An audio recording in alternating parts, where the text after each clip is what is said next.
People say you can't change your career at 30, that's when you're meant to be settling down. You can't change your career at 35, you should have had it figured out by then. Oh my God, you're not married at 38? What the hell are you doing with your life? Who comes up with this stuff? I have no idea. But this stuff plagues so many people that I speak to. So many people open up to me and say, Jay, I just don't know how to change. Is it possible? What do you think this guy was before he became who he is? He used to be a PE teacher, right? Sports teacher at a high school. How about her? She was a telemarketer for 2 weeks. How about her? She applied to be a funeral director. It's incredible. What happens in society is that we're clouded by the noise of family expectations, the noise of our parents, the noise of our brothers and sisters' expectations. I grew up in a family where you could either be a doctor, a lawyer, or a failure, right? Those were my 3 options. Anything else would just count me as a failure. I would have failed. So basically I failed, right? I'm standing up here in front of you all as a failure. I lived as a monk for 3 years. I committed career suicide. I turned down 2 amazing corporate job offers when I graduated from business school. I shaved my hair, I wore robes, and lived out of a gym locker for 3 years. And I did that because I thought I was going to do something meaningful, help impact the world. And it was one of the best experiences of my life. But more than becoming a monk, what that trained me to do was drop out with the rules. People told me, if you come back in 3 years, you'll never get a job. They told me, if you become a monk, people are going to think you're weird forever. No girl's ever going to talk to you. People told me, they were like, well, when you come back to real life, like, will you even be able to talk English? Like, people were just really weirded out. I'm just like, okay, I think monks speak English. And there was so much different noise that I was hearing when I made that decision. And the funny thing is, from having not been a monk for 4 years now, I'm in one of the most incredible periods of my life that I could ever have asked for. And so much of that is based on the fact that I decided to do something different.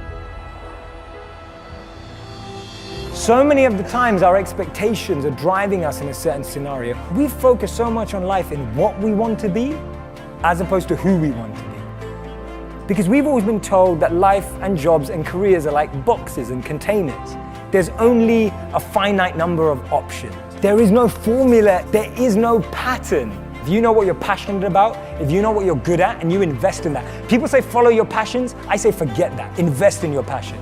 If you're passionate about something, go and become the best at it. Go and do a course on it. Go and learn from the best. Go and find a mentor who's going to make you incredible at that trait. Not only will you be criticized and grow, you'll be able to find new things about yourself that you never knew.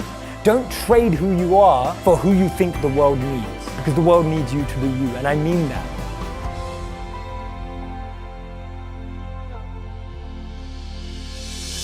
I was a 19-year-old kid, and I was miserable.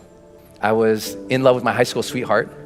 We were that couple that was really annoying. So we went to school together. We signed up for classes together. We shared a U-Haul on the way to school together. We lived in the same dorm together. We walked to class. We walked to breakfast in the morning and walked to class together. I mean, we were just joined at the hip, and we were completely crazy infatuated in love. And then halfway through the first year of college, she discovered beer and other boys on the same night, and she cheated.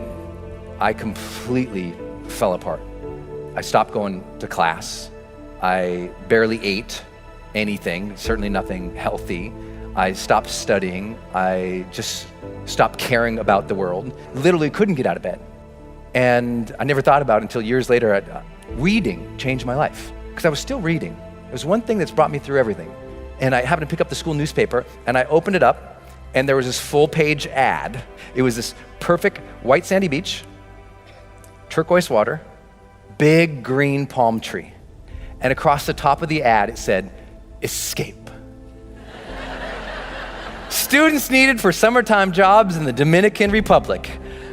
So I escaped. I went down there, and one night, my friend Kevin and I, we hopped into a car after dropping off a client. So we're going down this road, 85 miles an hour in this car, and the windows were open and that air was coming in. That amazing humid, if you've been in the Caribbean, that just gorgeous, amazing humid air is coming in. And then we came upon a corner. We take that corner 85 miles an hour, and that corner became the turning point that put my feet on this stage for you today. Kevin grabs the wheel, he goes, "Hold on!" And I brace. And the car starts sliding sideways. And that weird slow motion thing happens. Kevin's gripping the wheel, trying to make the corner. And all of a sudden, smack. When I came to, I looked over and Kevin is screaming at the top of his lungs, "Get out of the car, Brendon, get out of the car." And I look over and a whole big chunk of his head is open. So I pull myself out of the windshield of this car and he's screaming over here, and I stand up eventually on the hood of the car and I look and I notice all this blood on me. And I remember just looking down and that slow motion thing's happening. I just thought, did I even matter? And I start seeing all these images of my life when I'm surrounded by people that I care for. There's a cake in front of me. Here's my friends singing. My mom leading them in that goofy song. There's my sister, just swinging and smiling right next to me. And it makes you wonder, did I love? Did I love openly and honestly and completely? Or did I hold back because that one time I got hurt? And just as I was about to pass out, I noticed a glint, like a sparkle, something shiny, a reflection in the blood going off the hood of the car, and it made me look up. And there was this bright, big, beautiful moon that night. And I just immediately felt this connection, like I knew I was gonna be okay. And I felt like the big guy upstairs reached down to me and handed me life's golden ticket. He reached down and said, "Here you go, kid. You're still alive. You can still love and matter. But now you know the clock is ticking." Mortality, motivation. I got it as a 19-year-old kid. People say, "Why are you so successful?" I'm like, I got mortality motivation when I was 19. That's a blessing. Most people don't get that till they're 60. Don't worry, Kevin and I, we both survived. See, I'm still here. It's okay.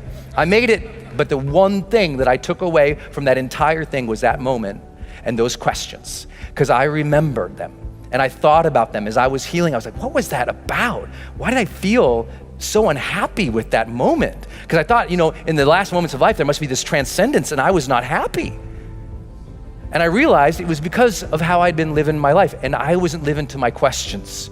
I knew I got those questions. Did I live? Did I love? Did I matter? And soon as I got that those were the questions I'm gonna evaluate myself with at the end of the life, it gave me the power of what my late mentor, Wayne Dyer, taught, the power of intention. That breath you just took, feel it.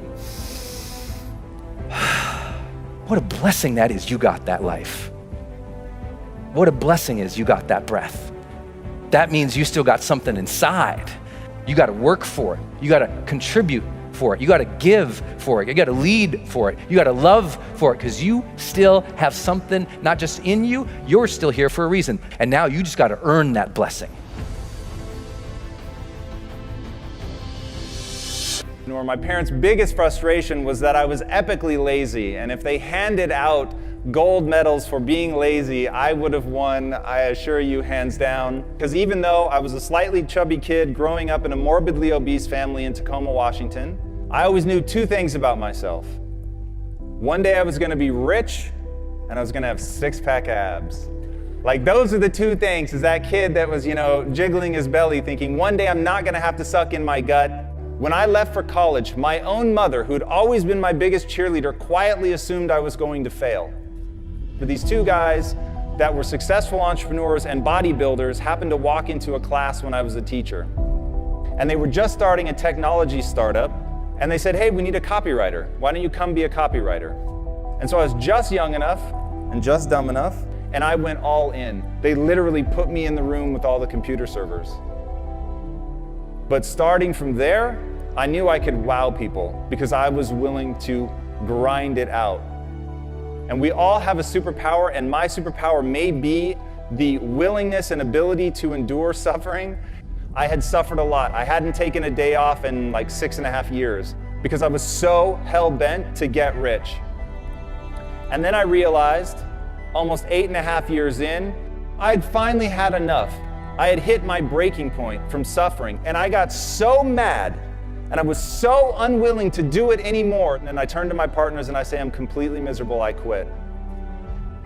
I realized the reason I was living the cliche of money can't buy happiness, along the way, had become so myopically focused on this promise I had made to myself as a kid that I never stopped to ask, why do I want to get rich? The questions you ask yourself will determine the course of your life. I had been asking myself, what do I need to do to get rich? And it left me really unhappy. So I changed the question, and I started asking, what would I do and love every day, even if I were failing? Life is too short. This is your one go-round. So what are we going to do? We're going to build a company that's predicated on value. We're going to build a company that's predicated on passion. I started thinking about my mom and my sister, but they were profoundly overweight. I started thinking about my uncle who ate himself to death when I was 12 years old, and how much that scared me, and it made me sad. And it made me sad to see that there were millions, if not more than 1 billion people that were in the same kind of abusive relationship with food that my mom and my sister were. So I said, I don't know if it's a big business, but I know it's a big problem. And that's the problem that we're going to solve.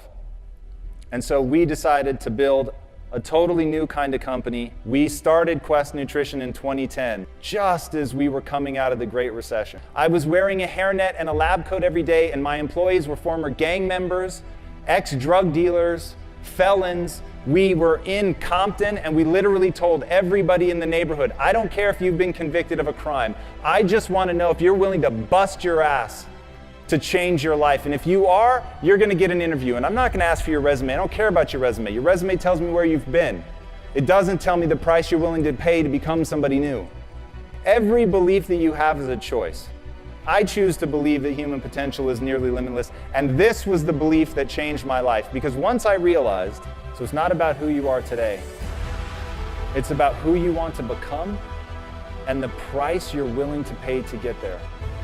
And I promise you, the day that you're willing to pay any price, you'll achieve what you want to achieve. If you truly believe that human potential is limitless, what do you want to become? And what price are you willing to pay to get there? Gives you better sex, increases your good cholesterol, gives you more friends, gives you more meaning, engagement, life satisfaction, and happiness. If you have a purpose-driven life, it adds years to your life. You live longer. Let me share 2 stories with you. Story number 1, we're interviewing one of those school teachers. She says, the first year I taught was heaven. The second year I taught was hell. I had 5 boys that second year, and they were incorrigible. And there was one kid in particular. He was impossible. One day, this kid's in the doorway of the classroom, and he's kicking and moving his arms and making noises, and I lost it. She said, I'm ashamed to say these words, but I walked towards that kid with the intention of kicking him. Thank heavens he got up and ran away. I kept walking. I went to the principal's office. I said, this is it. It's him or me. And the principal took the kid out. She said, I felt terrible. So I went to 2 of my colleagues and poured my heart out. And they said to me, you are not the key to every door. And as she said those words, she burst into tears in the interview. And we waited a long time. And then she looked up and said, I hated that. Those words, you can't be the key to every door. She said, so I decided to become the key to every door. Instead of pushing disruptive kids away, I began to seek them out. I began to bring them into my world. I read every book I could find. I kept notes. I ran experiments. I kept notes on the experiments. And then she kind of pulled herself up and said, today, I am the key to every door. When there's a disruptive, troubled kid in the school, they say, give her to Miss So-and-so. She seems to know what to do with them. That's a profoundly important story. It's a story of transformative learning. When I have a higher purpose, I find the energy and the courage to go outside my comfort zone. Now, the second story is a lot closer to home. I once had a daughter. She was single. She was living in Washington, D.C. She had reached that point in life where she said, there's not a good man left on the earth. And then she found one, and she got really excited. Relationship grew. And then one day our phone rang. She's talking to her mother, and I know what's going on. This guy just dumped her. This daughter is the firstborn child. Many firstborn children share a common characteristic. If they're miserable, they want you to be miserable too. Okay? And she said, I'm coming home this weekend. I thought, oh, no. Her mother hangs up and says, you're the father, you go to the airport and pick her up. So the next day I go pick her up. She gets in the car and she doesn't say, hello, how are you? She says, that no good, dirty, da-da-da-da-da. 5 minutes later, she takes a breath. And I said, are you problem solving or purpose finding? We're finally pulling in the driveway. She takes another breath. I say it again. She says, what are you talking about? And she said, this is the real world. I said, well, I think it applies to the real world. By then we're in the house. I pull out a sheet of paper out of my file, and it says, Robert Quinn, life statement. She looks at it, and then she grows kind of quiet. And she looks up and says, when you feel bad, you read this? I said, no. When I feel bad, I rewrite it. It's been rewritten hundreds of times. She said, yeah, I can hardly understand some of this stuff. I said, yeah, it's written to a customized audience, one person. Then the first miracle happened. She said, do you think I could write one of these? And I said, I'm sure you can. She went in the bedroom. For a day and a half, she worked on her life statement. The miracle was, I did not have to suffer during that day. Right? She got on the plane. She flew home to D.C. A couple days passed. I get an email. She said, he called me. Oh, this will be interesting. And she says, so I wrote him this letter. And I'm reading this letter that she's attached. It's incredibly vulnerable, open, honest. And then at the bottom it says, and my roommate said I can't give this to him. Now that's an interesting thing. Why can't we give this letter to this guy? You don't tell some guy that dumped you that, here's how you feel. And then she said, what my roommates don't understand is that what he thinks doesn't matter. Whoa, wait a minute. A few days ago, what he thought caused her life to shatter. Now she's saying, what he thinks doesn't matter. She's saying, this is who I really am. Didn't know this a while ago. Now I know it. It doesn't matter what other people think. You see, when you clarify your purpose, you take back your external locus of control where you worry about what other people think, and you take an internal locus. You don't become insensitive. You don't become rebellious. You become centered. You become powerful. Now here's the interesting thing. In the next few months, she began to be promoted. Her career turned. Why? This was a dating breakup. Why is her career taking off? Because when you find purpose and meaning in what you're doing in one area of your life, it grows in every area of life because you are one person. That company had a woman coming in with the same dresses on, body looked the same, but it wasn't the same employee. This was a woman now full of leadership for the first time. When someone has that meaning and that integrity, things start to change. The research says when you give up self-interested goals, where most of us are most of the time, and you take on contributive goals, you function differently. The biology changes, the thought process changes. Learning accelerates, you grow more.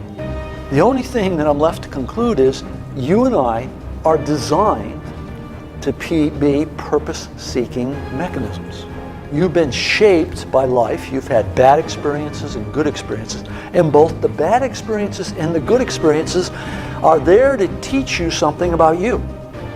And if you look very carefully at those, You can determine what your purpose is. Every person in this room can clarify the purpose of their life, become the key to every door.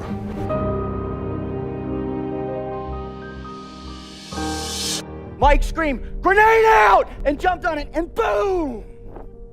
2 snipers were providing overwatch for the other platoon that were trying to maneuver. And unbeknownst to Mike and those guys, an insurgent had seen where they were firing, had snuck up next to the side of that building, pulled out a hand grenade, pulled it, and threw it up, and that thing came right up, boom, and hit Mike on the chest. Petty Officer Mike Mansour took the entirety of that blast in his face and his chest. He lasted for another 35 minutes before he passed away on the medevac bird out. The kicker to this story is there was a stairwell right next to him. And all he had to do was jump down that stairwell to save his own life, but he didn't. He turned and jumped on the grenade, sacrificing himself so his 2 brothers could both go home and hug their wives, kiss their children, and fight another day. I want you to think to yourself, what would you do?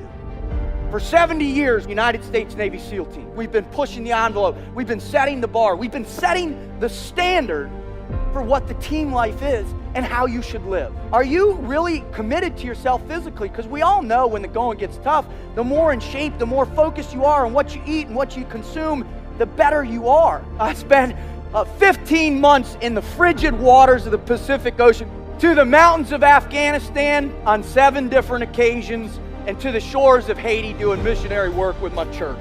And what I've learned in this incredible journey are a few undeniable truths about what enables us to succeed.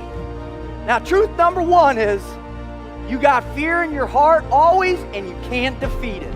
Everybody's like, well, that's a bummer. The problem is, ladies and gentlemen, is you're wired for fear, right? It's part of our lives. We have it in what we do for a living, right? You talk about fear in your lives and your personal lives with your family. Folks, we've got fear, period. So what you have to learn to do is embrace it. Truth 1. The second one is self-confidence is huge. It's important, and you gotta forge it every single day. The third one is you gotta live with purpose. If you don't have purpose in your life, you don't have momentum. You don't have anything driving you forward, anything pulling you out of bed every single day. And the last one, and the one I learned that left an indelible mark, not only in my heart, but in my soul, on those beaches across the street over there, is nobody does it alone. There's not a single person in this whole room right now that can raise their hand and say, you know what, Rut, I've done it by myself. Not a single person out there has helped me, not a one. We all need help. So as a result of that, you have to recognize that you have to live what I call a team. You have to be 100% focused that everything you think about, everything you do is with someone else, is with a team. Amen, right? We've been giving everything we are to our communities, to our families, to our children. But more importantly, we're willing to give everything we are and potentially everything we will ever be for the man that's next to it. This is the team life. This is what my mission here is today, is to help you understand this standard, to help you redefine your understanding of what that mission might look like for you. Are you working on it? Are you working on it right now? Did you work on it today? Are you going to go work on it tonight? Because I tell you, with those 3 things, you're on the road to commitment. I've worked with every kind of person there is on this planet. We all bleed red. What I care about is there's something that gets you out of bed every morning. There's something that you have faith in that's bigger than yourself. There's something that you're willing to sacrifice for another human being. That's powerful.